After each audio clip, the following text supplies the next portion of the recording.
Bom dia, pessoal. Graças a Deus, aqui estamos uma vez mais reunidos para darmos continuidade ao estudo do Livro dos Espíritos. Hoje está programado para nós estudarmos da questão de número 67 a 69, se o tempo permitir. Antes, porém, vamos fazer a nossa prece inicial. Vamos elevar os nossos pensamentos ao alto. Vamos mentalizar a doce figura do Divino Mestre Jesus e lhes agradecer. E a Ti, Senhor Divino, nesse momento nos dirigimos para agradecer por mais uma vez as bênçãos da oportunidade que nos oferece a todos nós, encarnados e desencarnados, de aqui nos encontrarmos unidos e reunidos em Teu santo e divino nome. Ajuda-nos, amigo maior, no nosso propósito.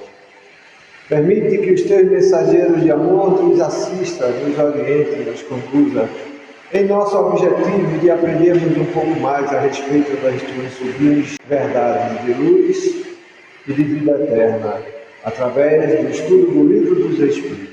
E é confiante, Senhor, na Tua assistência e presença incondicional que suplicamos a Tua permissão para, em Teu nome, iniciarmos os nossos estudos da manhã de hoje.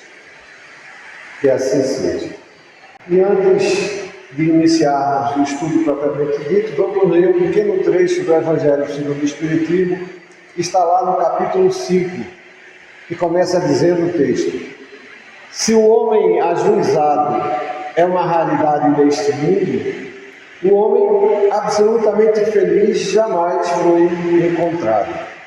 O em que consiste a felicidade na terra é coisa tão efêmera para aquele que não tem a guiá-lo a ponderação, que por um ano, um mês, uma semana de satisfação completa.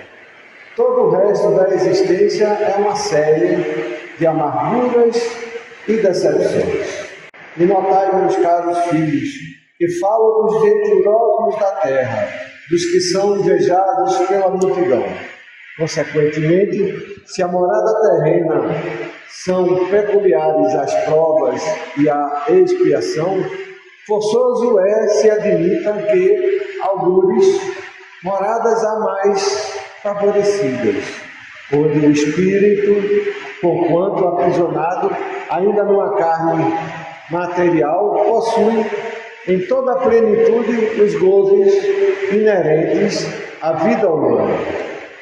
Tal a razão porque Deus semeou no vosso turbilhão esses belos planetas superiores, para os quais os vossos esforços e as vossas tendências vos farão gravitar um dia, quando vos achardes suficientemente purificados e aperfeiçoados.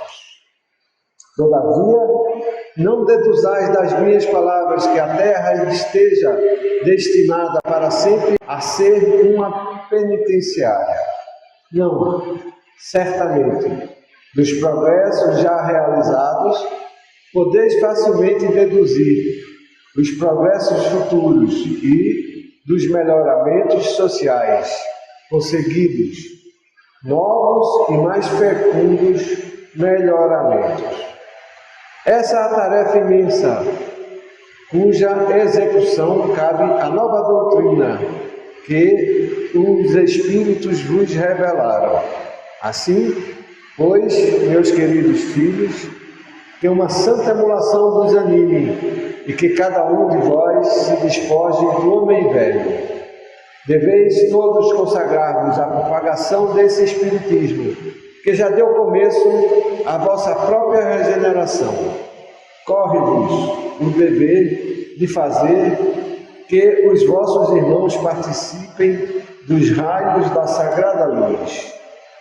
Mãos, portanto, à obra, meus queridos filhos, que nessa reunião solene todos os vossos corações aspirem a esse grandioso objetivo de praticar para as gerações por vindouras um mundo no qual já não seja vã a palavra felicidade.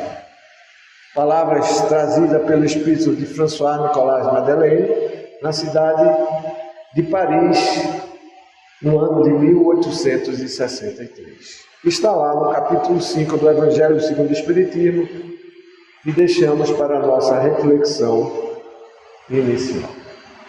E assim nós começamos o estudo dos livros dos Espíritos, mas antes perguntando, como sempre, por que é importante estudar o livro dos Espíritos. Essa é uma reflexão necessária para que nós possamos compreender o porquê de estarmos aqui.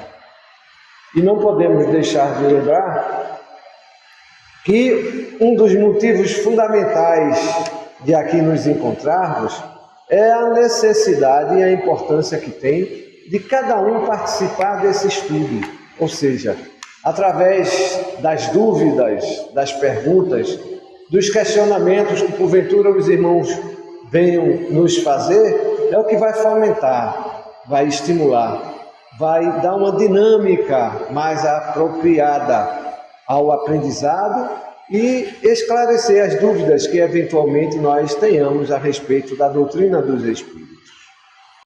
Por isso, é fundamental que cada um participe, que cada um busque tirar suas dúvidas, questionando, perguntando, participando, comentando, acrescentando, acompanhando os nossos entendimentos e comentários a respeito do Livro dos Espíritos. Nós precisamos compreender que é importante estudar o Livro dos Espíritos, porque ele é simplesmente o principal livro da doutrina, podemos dizer que é a espinha dorsal, pois sustenta todas as outras obras doutrinárias.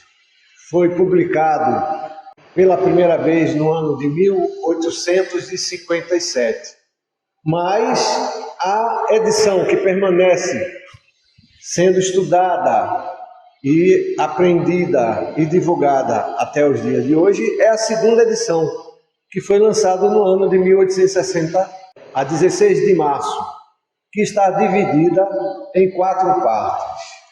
A saber, a primeira parte do Livro dos Espíritos trata das causas primárias, e aí nós já sabemos que das causas primárias se refere do estudo da Gênese, que vai da pergunta de número 1 a 75 do Livro dos Espíritos.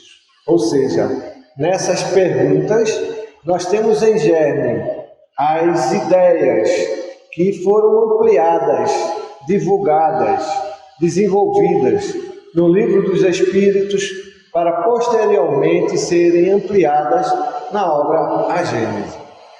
A segunda parte do Livro dos Espíritos trata do mundo espírita ou mundo dos espíritos, que está lá no Livro dos Médiuns, nas perguntas 76 a 613. Livro esse foi lançado e publicado no ano de 1861. A terceira parte do Livro dos Espíritos trata das leis morais, que vai da questão 614 a 919. Trata das perguntas em germe, que foram ampliadas e que são desenvolvidas no estudo do Evangelho segundo o Espiritismo, livro esse que foi lançado no ano de 1864. E das esperanças e consolações, que é a quarta parte do Livro dos Espíritos, que vai da questão 918 a 1019, que está lá ampliadas e divulgadas, difundidas, estudadas, no livro O Céu e o Inferno, que foi lançado no ano de 1865. Então, meus irmãos, observem que quando nós estudamos o Livro dos Espíritos, estamos lendo e estamos estudando simplesmente o início, ou preâmbulo, ou as ideias iniciais que são desenvolvidas nas outras obras que compõem a codificação. E aí talvez alguém pergunte, mas Silvio, por que é que a gente não está estudando a essas obras em continuidade do Livro dos Espíritos? E você nos traz Miramês, que é a obra Filosofia Espírita, que comenta cada pergunta do Livro dos Espíritos. Natural seria essa pergunta.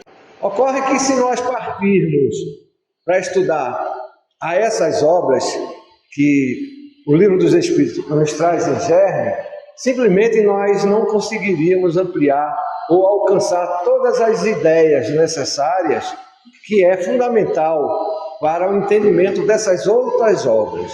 O que Miramês faz, embora tida por alguns como uma situação ou de condição de entendimento difícil, é apenas um comentário, vamos dizer assim, um estímulo, um aprofundamento intermediário entre o Livro dos Espíritos e essas obras, para que a gente possa ir se aproximando de toda a codificação. E aí a gente pergunta, quem de nós já leu essas outras obras? E a Gênese, o Livro dos Médiuns, o Evangelho, eu tenho certeza que muitos já leem, já estudam frequentemente, quase que diariamente. Mas, por exemplo, o Céu e o Inferno, qual desses 4 livros a gente lê? Quase ninguém, não é verdade? Compreende o que a gente quer dizer? Compreende a importância do estudo da obra Filosofia Espírita nessa situação que estamos estudando o Livro dos Espíritos?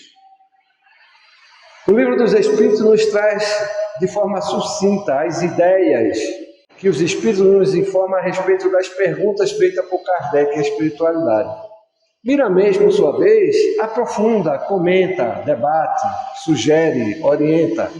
E essas outras obras, elas em si, elas aprofundam e esclarecem amplamente todas as ideias trazidas no Livro dos Espíritos. Então a gente observa por aí, por essa pequena introdução, que as ideias trazidas na obra do Livro dos Espíritos, embora pareçam ser perguntas extremamente objetivas e fáceis de responder, elas se aprofundam numa natureza incomensurável para o nosso entendimento. Daí a importância, a compreensão da necessidade e o entendimento da busca do que traz de informação o Livro dos Espíritos, porque ele é só o iniciozinho. Se ele é só o iniciozinho, imagine a dimensão que tem a doutrina dos Espíritos. Estão compreendendo como é fundamental a essa compreensão? Quem já refletiu a respeito dessas ideias que nós estamos colocando agora? Nós não falamos em hora nenhuma, desde o início do estudo, que foi no início desse ano, não é isso? E a cada dia que estamos aqui, estamos trazendo porquês que a gente deve ter consciência do entendimento da necessidade de estudar o Livro dos Espíritos. E só por aí a gente observa que é um verdadeiro universo que a doutrina começa trazendo pelo Livro dos Espíritos. Por isso é fundamental. Não é que nós vamos aprender tudo no Livro dos Espíritos. Não, nós vamos só começar a alcançar, a compreender, a buscar o entendimento da doutrina dos Espíritos. E nós poderíamos passar a manhã inteira aqui só comentando, só dizendo outros porquês de nós precisarmos estudar o Livro dos Espíritos. Mas como prometemos inicialmente, a cada semana estaremos aqui trazendo novos porquês para o nosso entendimento. Muito bem. E assim nós iniciamos, propriamente dito, o estudo das questões do Livro dos Espíritos, a partir da pergunta 67, onde Kardec perguntou a espiritualidade. A vitalidade é atributo permanente do agente vital ou se desenvolve tão somente pelo funcionamento dos órgãos? Compreendem essa pergunta que Kardec faz? Ele está querendo saber se o agente vital tem como atributo a vitalidade, ou essa vitalidade simplesmente se desenvolve com o funcionamento dos órgãos. Entenderam isso? E a espiritualidade não respondeu. Ela não se desenvolve senão com o corpo. Não dissemos que esse agente sem a matéria não é a vida? A união dos dois é necessária para produzir a vida. Não é o encarnado que tem o fluido vital? Olha, veja bem, existe o fluido vital animal e existe o fluido vital espiritual. Eu entendi o fluido vital que anima o corpo material para dar vida, que esse fluido se acaba. Eu entendia esse só, eu não sabia do fluido vital. O problema é que a gente, quando raciocina em termos de matéria, a gente só pensa nas coisas que a gente pode tocar. Corpo físico, cadeira, parede, árvore, nesse mundo material. Só que o perispírito é um tipo de matéria, mas é matéria quintessenciada, que vibra numa condição de uma vibração diferente da matéria densa. A vida no mundo espiritual, claro que há. Inclusive a origem dessa. Só que lá existe vitalidade, não semelhante à vida animal como nós temos aqui. Então a gente tem que dissociar. Por isso a importância e a reflexão e a dúvida e a participação do estudo do livro dos Espíritos. Mas é por isso que a gente está aqui. Agora, vamos dizer, é um fluido vital diferenciado. Olha, é que o nosso alcance a respeito das coisas da natureza ainda é muito limitado. A gente pode até usar esse termo diferenciado, mas a gente pode compreender que existe, por exemplo, um fluido vital mais tênue, mais sublime, mais leve. Então, para a gente poder compreender melhor essa ideia, vamos remontar a questão dos elementos primordiais da natureza. Quem lembra que a gente estudou isso? Existe o elemento material e o elemento espiritual. São os dois elementos da natureza. Que a esse é unido o fluido cósmico universal. Sem a união do fluido cósmico universal, não há vida. Mas o fluido cósmico universal ainda não é o fluido vital. E a gente já imagina o fluido cósmico universal como fluido vital. Não é fluido vital. O fluido vital é a resultante da união do fluido cósmico universal, do elemento material e o elemento espiritual, ou seja, é uma transformação dos três, que ainda não é a matéria que nós conhecemos. A vida há, a vitalidade há, porque há a união dos três. E acima disso tudo, Deus, que é o Criador universal de todas as coisas. Então muita gente imagina a vida como sendo criado pelo elemento material e elemento espiritual. E não é, já dissemos isso aqui. Há de existir a união do elemento material com o elemento espiritual através do fluido cósmico universal, que é a cola, vamos dizer assim, que une, que junta esses dois. E devido a uma transformação que nós não concebemos ainda, devido à nossa limitação de entendimento, aí se passa a ter a vida. Ou seja, há uma modificação, uma manipulação desses fluidos, que aí cria-se ou provém o fluido vital. Que cada planeta tem o seu apropriado, a sua condição evolutiva. É isso, simples assim. Então é isso que ele nos diz. A vitalidade não se desenvolve senão com o corpo, mas ela, para existir, tem que ter a união da matéria com o elemento espiritual e o fluido cósmico universal. É porque a gente não está acostumado com essas semânticas, com essas palavras, com essas ideias. Mas depois que a gente absorve, procurem estudar a questão de número 27 do Livro dos Espíritos. Mas, por favor, leiam a pergunta do início até o fim, porque muita gente só lê o iniciozinho, e não é. Lá no final, os Espíritos nos dizem claramente, o fluido cósmico é fluido, como a matéria é matéria e o espírito é espírito. É um elemento distinto. Muita gente imagina que os elementos do universo é o elemento material e o elemento espiritual. E não é. Há de ter o fluido cósmico universal, que acima de tudo vem o Criador. Muito bem. Aí Kardec subdividiu essa pergunta fazendo a questão de número 67A.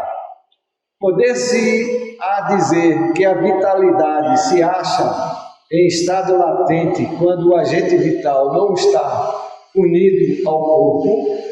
Ele quer saber se a vitalidade está latente, ou seja, guardadinha, esperando o momento para poder se manifestar quando se unir ao corpo, ou provindo do corpo. Aí os espíritos responderam, sim, é isso. Ou seja, a vitalidade é um atributo do fluido vital. Não é o fluido vital propriamente dito. É uma questão de semântica.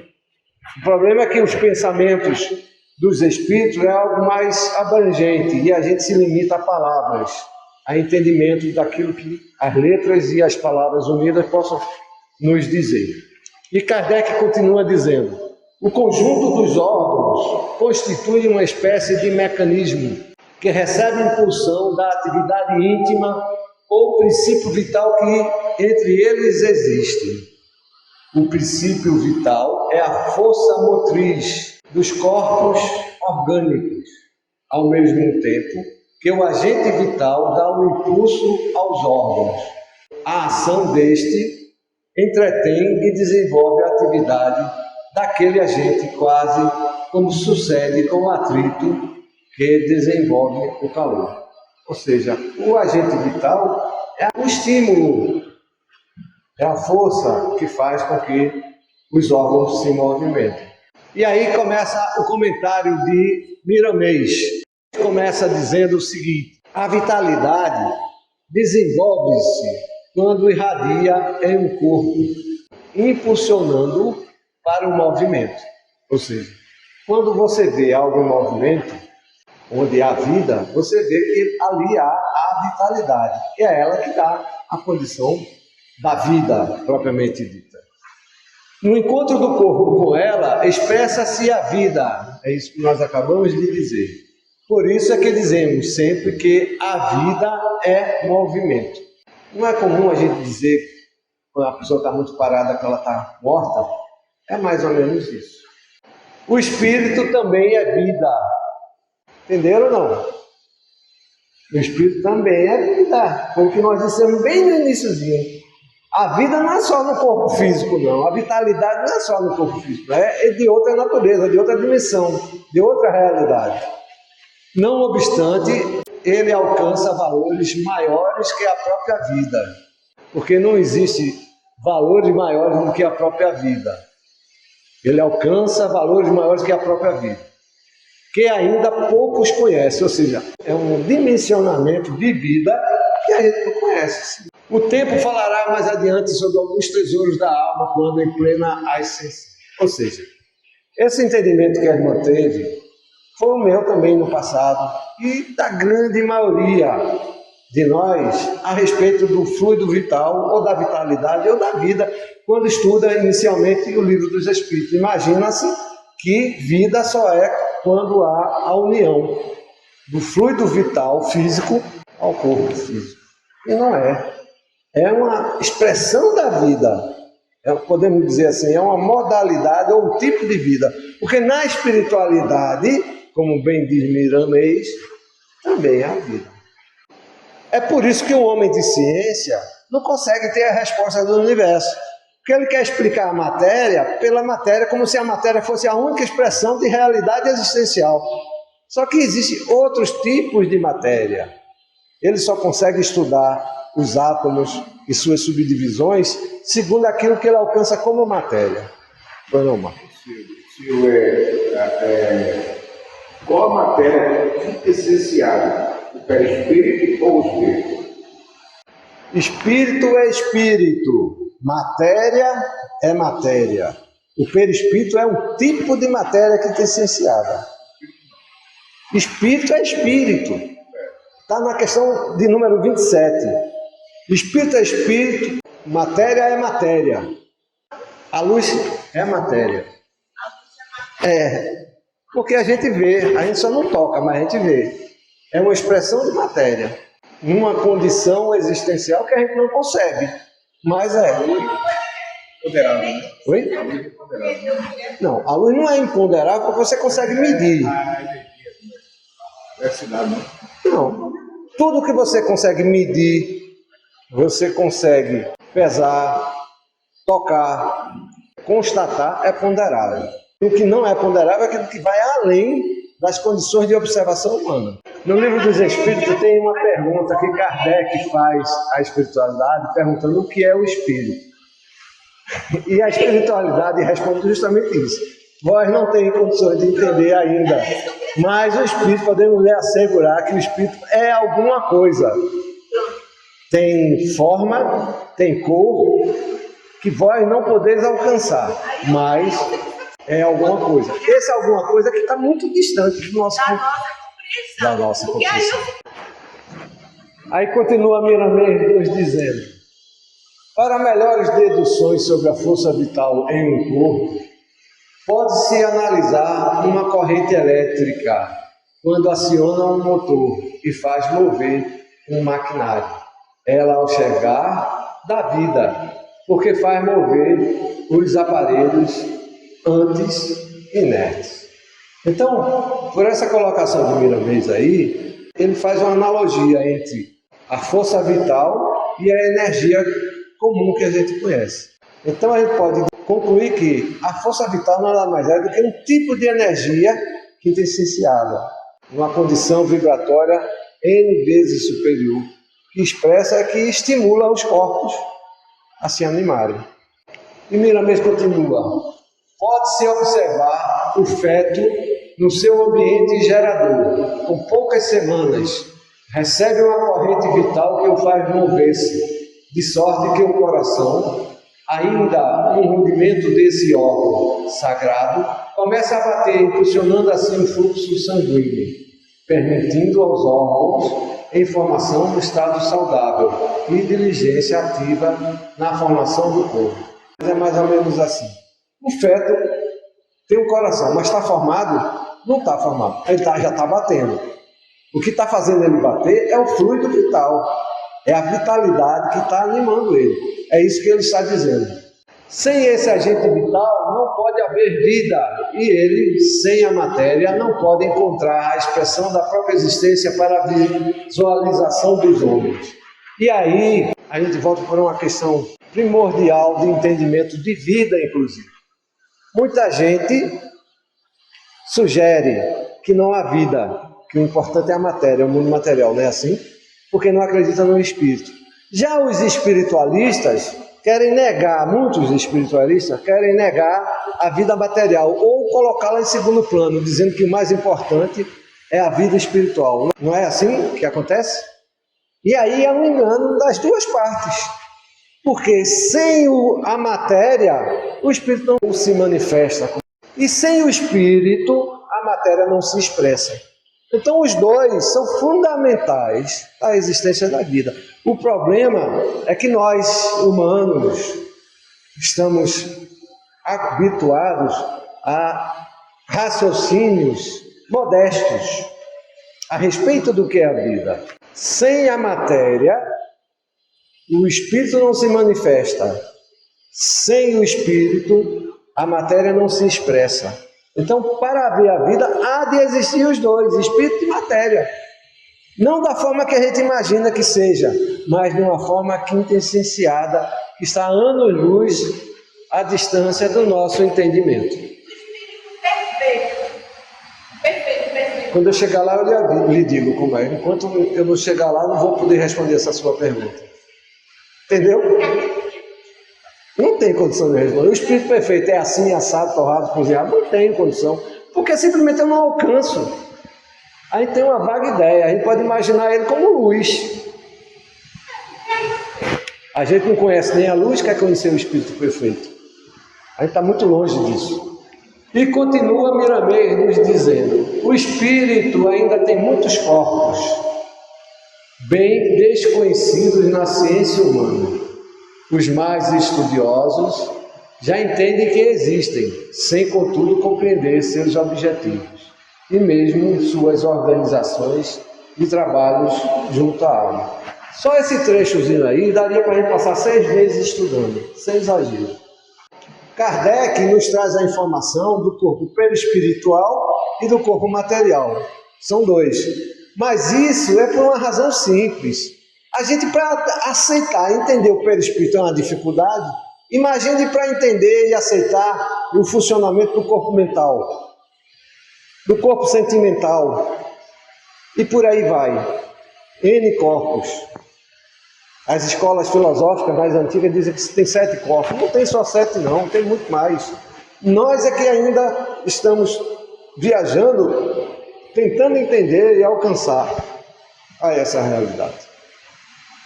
Daria para estudar 6 meses essas 3 linhas aqui, sem exagero, para estudar cada corpo, qual a importância, o papel, como funciona cada corpo e a expressão dos espíritos, coisa que não está na doutrina, traz uma vaga noção. Mas por quê? Porque a gente simplesmente não alcança, a gente insiste, para a gente entender e alcançar o perispírito. A gente conhece o perispírito, está aí dissecado na doutrina dos espíritos. As características, o funcionamento, o papel de cada característica do perispírito. A gente sabe? Então, dá para a gente estudar aí 6 meses, só essas 3 linhas. Mas, é como eu disse, Miramês traz um despertar a mais, que nós não tínhamos condições de alcançar na época da publicação do Livro dos Espíritos. A obra da codificação aprofunda no sentido filosófico a esses entendimentos. O Miramês vem trazer como se fosse um feixe de luz para a gente despertar que há muito mais. E para aquele que tem olhos de ver, que busque. Que tem ouvidos de ouvir, que ouça. Vamos continuar com o Miramês.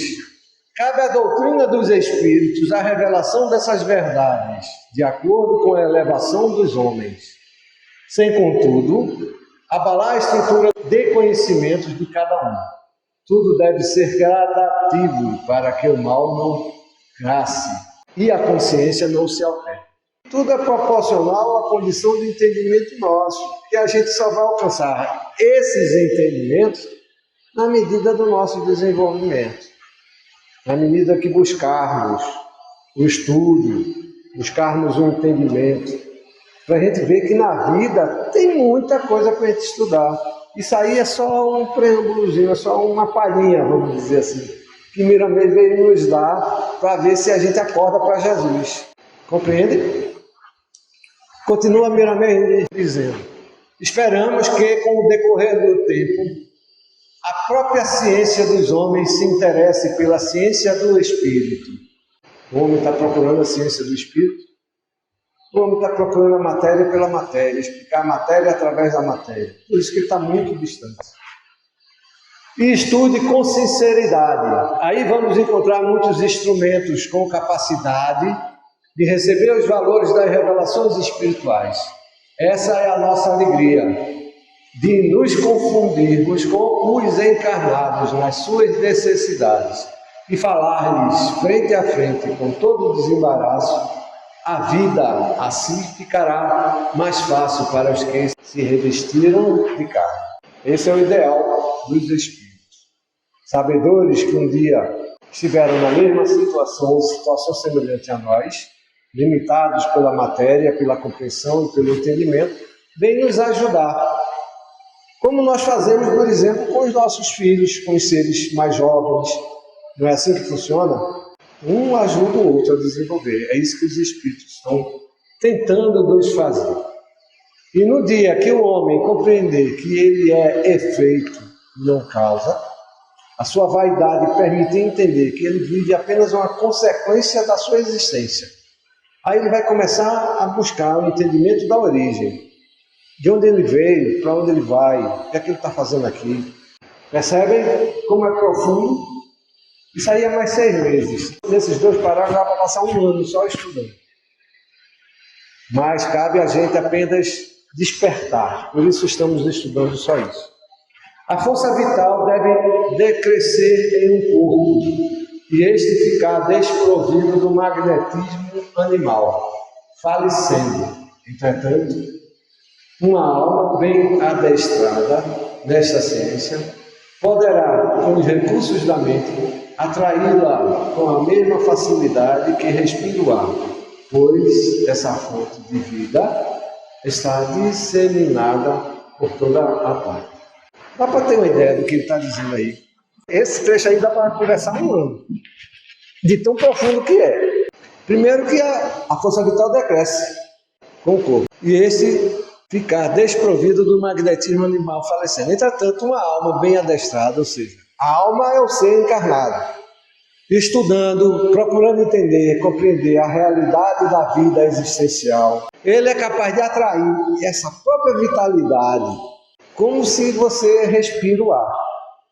Ou seja, a gente não sabe nem respirar, a gente respira por intuição, porque o nosso organismo não funciona sem o ar. Mas quando a gente começa a aprender a respirar, a gente descobre N benefícios que determinados tipos de respiração podem proporcionar ao organismo humano. Imaginem quando chegar o dia de nós aprendermos a pensar. Porque nós não aprendemos a pensar, nós pensamos, sabemos que pensamos. No máximo, penso logo existe. Muito bem, meu irmão, você pensa logo existe, e daí? O que é que você faz com isso? Foi assim que o filósofo disse. Penso logo existe. Muito bem, parabéns pela conclusão. E agora? Eu faço o que com isso? O que é que a gente está fazendo desse pensar? Segundo Meramês, no dia que nós aprendermos a utilizar esse pensamento, que é isso que ele diz nas entrelinhas, vamos ser capazes de utilizar esse pensamento e atrair a vitalidade como se fosse o ar que a gente respira. Aí a gente começa a desconfiar de quanto a gente está distante. Tem que pensar. A gente não tem ideia de quanto a gente está distante, a gente só desconfia. É por isso que o Meramês é complicado, porque ele toca na ferida das nossas limitações. E quem não gosta de pensar, acha ele de complicado. Mas ele é muito objetivo, ele é muito claro. Para mim, é uma luz, embora não me dê a resposta. Percebe como é profundo? É um enigma, mas é isso que ele nos propõe. Ou seja, ele está nos dizendo, acordem, busquem, procure e acharás. Jesus já nos disse isso. O que ele está dizendo nas entrelinhas é o mesmo que Jesus nos disse há 2000 anos atrás. Quem procura, acha. Bate a porta e a porta abre-se-vos-á. Imagine Jesus falar desse jeito para a gente há 2000 anos atrás. E adiantar? Ele manda a gente procurar, dizendo que quem procura acha, a gente não entendeu. Até hoje a gente não entende direito. Vê como a gente está longe, mas muito longe, muito longe. Mas tudo isso é nosso. É herança nossa. Vamos um dia alcançar. Mas ninguém vai dar de mão beijada não. O Criador disse, é seu, está aqui, está guardado. Agora, lute, desenvolva, se esforce para merecer. Mas cada um vai conseguir isso. Vai depender que cada um faça alcançar esse entendimento. O problema está em nós. Mas vamos continuar, que a gente está na questão primeira ainda. Os espíritos sábios estão dispostos a ensinar, dependendo de encontrarem os homens preparados para as modificações, que correspondem à afinidade com essas bênçãos de Deus. Entende o que ele quer dizer? Então, avisando a gente, olha, nós estamos aqui querendo ajudar vocês, agora vocês têm que quererem. Na verdade, o amor é a chave de tudo e de toda a vida, bem como de um corpo saudável. Entretanto, há outros aspectos que devem ser observados para que se tenha felicidade e felicidade com abundância. É muito introspectivo para a gente poder ampliar aqui agora.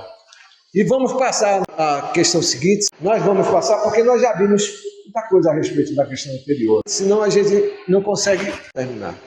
Na questão de número 68, Kardec perguntou: qual a causa da morte dos seres orgânicos?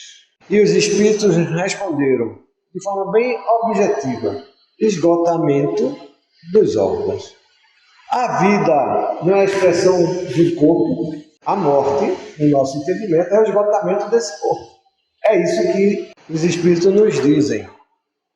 Aí Kardec subdividiu a pergunta perguntando: poder-se-á comparar a morte à cessação do movimento de uma máquina desorganizada? E a espiritualidade respondeu: sim. Se a máquina está mal montada, cessa o movimento. Se o corpo está enfermo, a vida se extingue. E aí a gente colocou aquelas figuras para demonstrar que a falta de vida ou a morte vai chegando na medida que os organismos ou a máquina mal montada vai deixando de funcionar. E no caso da velhice, da doença, não é que necessariamente a máquina esteja mal montada, mas é o declínio desse fluido vital. Muito bem. E aí a gente entra no comentário de Miramês, que vai tratar desse aspecto aí. Miramês começa dizendo: a causa da morte de um corpo é o esgotamento orgânico, quando se processa a velhice, os órgãos enfraquecem e a vitalidade diminui. No entanto, a morte por desastre interrompe por vezes o movimento orgânico e a interligação de uns órgãos com os outros. A força vital desapropria-se da área que comandava e tudo entra no caos, por falta de harmonia no conjunto. Ou seja, os Espíritos nos dão a sugestão de que a vida é semelhante ao funcionamento de uma máquina. Só que quando a máquina está mal montada ou apresenta algum defeito, ela deixa de funcionar. Não é mais ou menos isso que acontece com a gente? E aí não é só pelo esgotamento.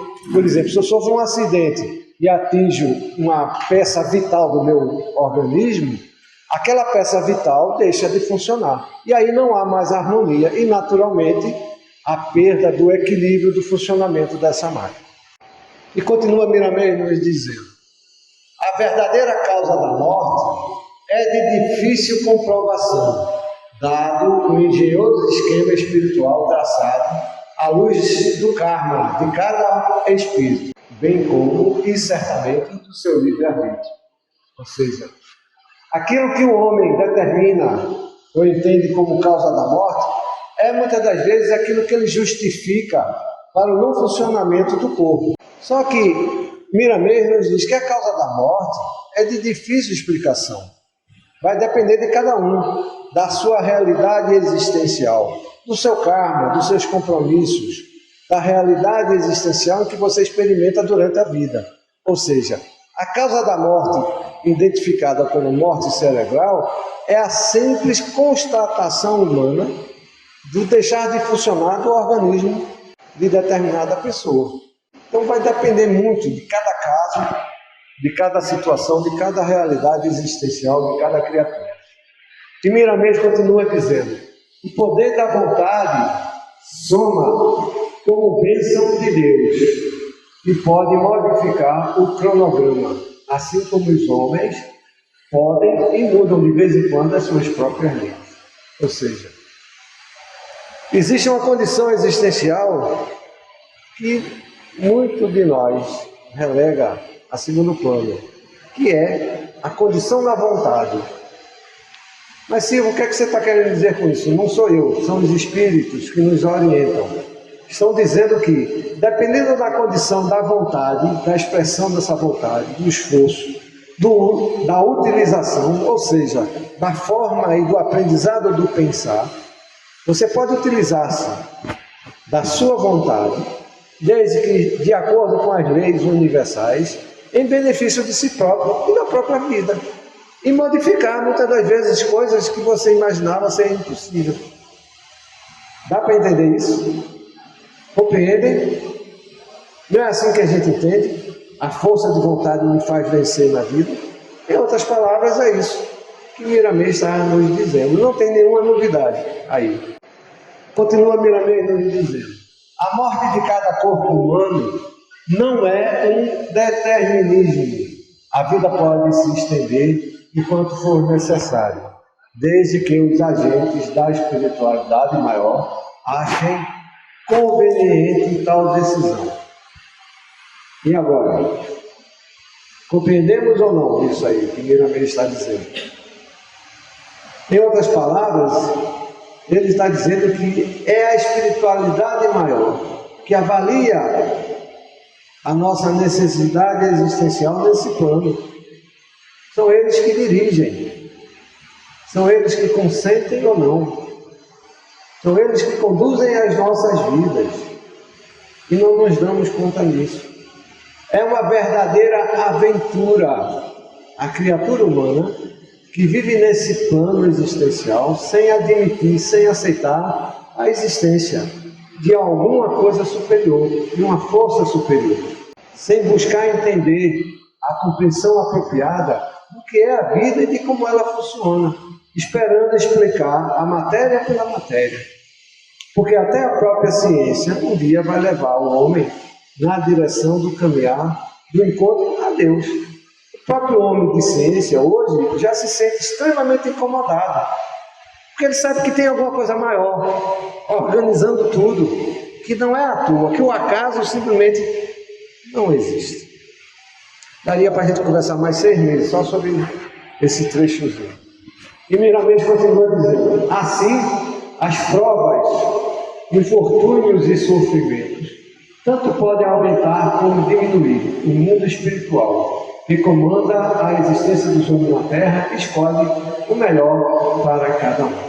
O camarada for refletir direitinho a respeito disso, se não tiver uma estrutura espiritual, não aceita, não encara como realidade. Quando o homem de ciência diz, por exemplo, na física quântica, que existem N possibilidades, mas essas possibilidades há uma razão, são norteadas por um motivo, por um propósito maior. Propósito esse que a gente não conhece, está longe do alcance. E é a espiritualidade maior que detém essa condição de informação. Diz que tudo pode acontecer, inclusive nada, né? O nada não existe, isso é uma desculpa de farofa filosófica. Tudo pode acontecer, inclusive nada. O nada é a explicação que nós temos para algo que acontece que não temos explicação. Mas o nada não existe. Isso é farofa filosófica. Deu para entender? É a filosofia que o homem ainda não conseguiu alcançar. O nada não existe. O vácuo não existe. É incógnita para nós. A espiritualidade superior já sabe a resposta de tudo. Entenderam? É incógnita para nós que estamos em via de aprendizado. Aceitação, resignação, entendimento, estudo. Não é simplesmente ser bonzinho, não. Há de utilizar-se o raciocínio para a reflexão dessas realidades. E continua Miramês nos dizendo: surgem questionamentos quanto ao fato de um homem de bem morrer jovem, sendo que o inconveniente a sociedade permanece até a velhice. Isso porque os espíritos que dirigem a humanidade têm os olhos para ver as necessidades mais profundas de cada um. Tem até uma pergunta que trata sobre essa questão, que é comum a gente questionar. Por que é que um jovem morre?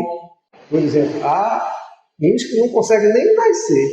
Outros morrem em tenra idade, 15 anos, 17 anos, 20 anos. Enquanto os velhos, pessoas de idade avançada, que poderiam ser um pouquinho melhor, continuam lá, duros na queda. É isso que Miramês sugere.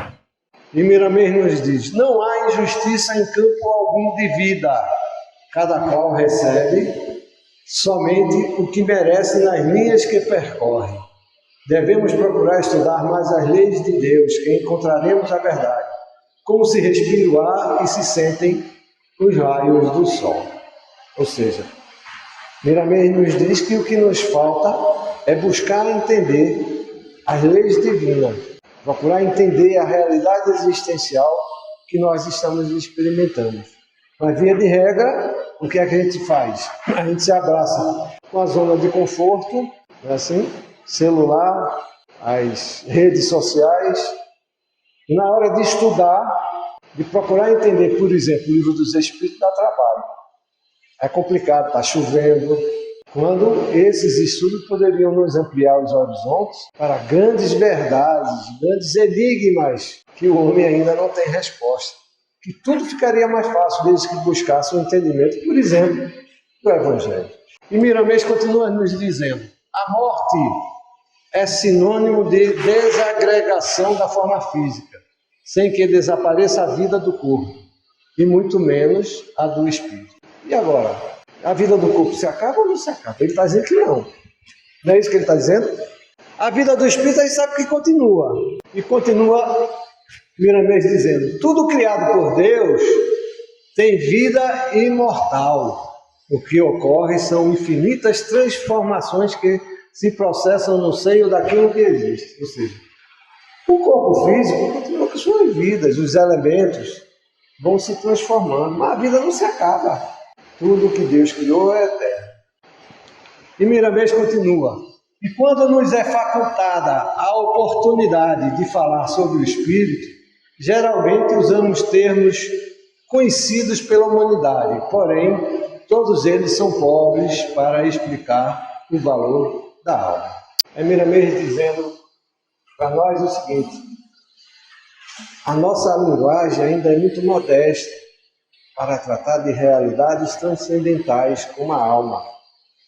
Os nossos entendimentos, as nossas codificações de compreensão ainda estão limitadas a muito à materialidade. E a realidade quintessenciada, essa ainda a gente qualifica como uma coisa muito distante. Só que a gente prefere ficar lá, nas redes sociais, no WhatsApp, por aí vai. E continua Miramês dizendo: a Dures dizemos que o Espírito é vida, no entanto, a vida é atributo do Espírito. Percebe como a semântica nos complica a vida? É mais ou menos isso. Quando a gente diz, por exemplo, que Deus é amor, só amor. Amor é um atributo do Criador, um dos. Como a vida é um atributo do Espírito. Como o amor, a caridade, etc. Todos os valores que conhecemos são atributos dessa chama de vida, que acordam em si com a sua presença. Ou seja, é Miramês tentando nos dizer: meus irmãos, se entendam a respeito das palavras, dos entendimentos pessoais, da compreensão filosófica que se tem a respeito da vida, para poder alcançar a vida maior. É isso que ele está me dizendo, é isso que ele me diz. E continua perguntando: qual a definição que poderemos dar para o Espírito? Onde encontraremos os termos adequados? E ele continua respondendo: a pobreza da linguagem nos enfraquece a razão.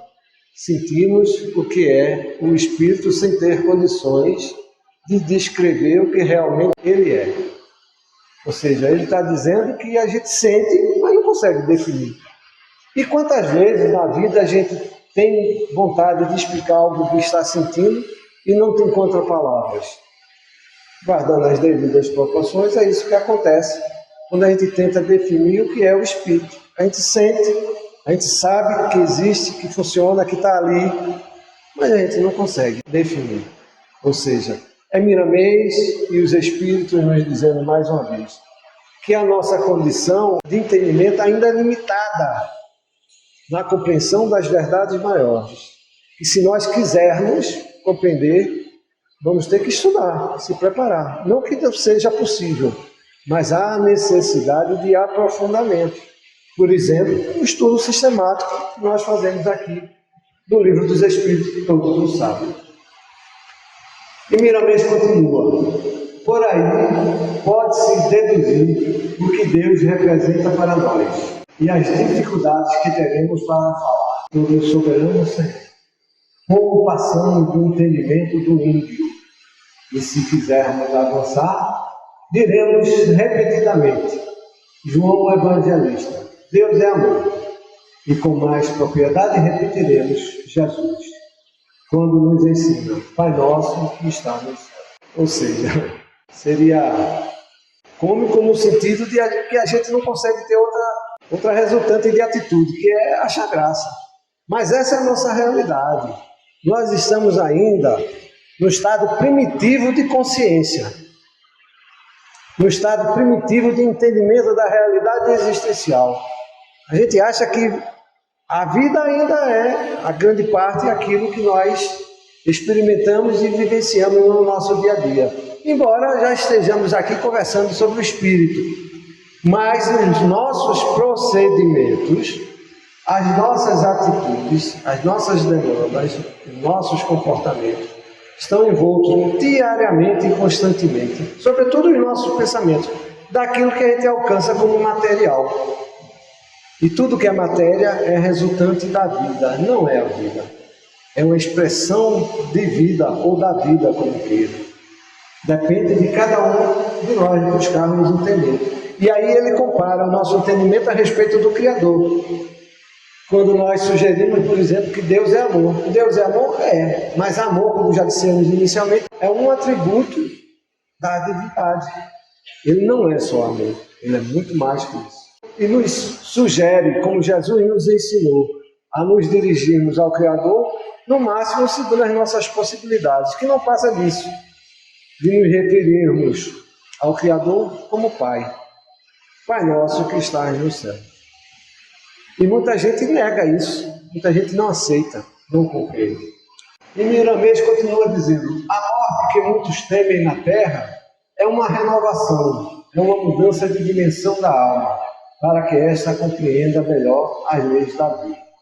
Ou seja, o que nós estamos vivenciando e experimentando hoje aqui, nas nossas vidas, é nada mais do que uma vírgula na grande história existencial que estamos experimentando. E nós nos abraçamos, na grande maioria das vezes, como se fosse tudo que existisse. Primeiramente continua dizendo, muitos perguntam se a inteligência é o espírito, e nós repetiremos que ela é um atributo, um dom, de acordo com muitos outros, na forja divina da consciência.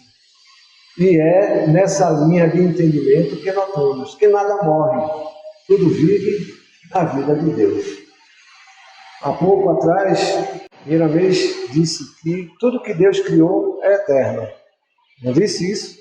Ele está dizendo novamente que não existe morte, tudo continua existenciando segundo a criação divina. E a expressão maior é o pensamento. É o espírito que não morre, que continua a viver. Que a morte simplesmente não existe. É ele ampliando o entendimento a respeito do que é a vida e do que é a morte. E finaliza dizendo, e quando começarmos a despertar para o Cristo, os caminhos que se abrem são infinitos, rumos à felicidade mortal, nos ensejando a alegria duradoura e a paz imperturbável no coração. E, pois, o conhecimento da verdade que nos liberta das trevas para a luz, de sorte a somente conhecermos a vida e tirarmos da mente a preocupação com a morte. Em outras palavras, Miramês está dizendo que um dia, quando nós compreendermos o entendimento dessa realidade existencial que nós nos encontramos, vamos eliminar de uma vez por todas do nosso vocábulo e dos nossos entendimentos a condição da morte. Simplesmente a morte não existe. Ok? Muita paz para todos. Estamos finalizando o nosso estudo. Como no início, vamos elevar nossos pensamentos ao alto, mentalizarmos mais uma vez a doce figura do Divino Mestre Jesus e lhes agradecer. E a Ti, Divino Mestre, uma vez mais, nos dirigimos para agradecer para nós o que representa a feliz oportunidade de aqui estarmos buscando o entendimento e a compreensão das palavras sublimes que os Teus mensageiros de amor vieram nos trazer. Ajuda-nos, amigo maior. Permite que esses entendimentos toquem nossas mentes, nossos corações. Sabemos que depende de nós essa condição, mas sem o Teu apoio, sem a Tua ajuda, nos encontramos como que limitados para a devida apropriação dessa compreensão. Por isso, uma vez mais, Senhor, te suplicamos a Tua orientação, a Tua ajuda, a Tua condição, a Tua condução nas nossas vidas, para que assim consigamos alcançar, quem sabe, muito em breve, a condição de poder dizer que somos instrumentos do Teu amor, a servir, a tantos quantos nos seja possível, a tantos quantos se faça necessário. E assim, Mestre Maior, uma vez mais, te agradecendo por tudo, suplicamos o Teu consentimento para, em Teu nome, finalizarmos os nossos estudos da manhã de hoje. Muita paz para todos.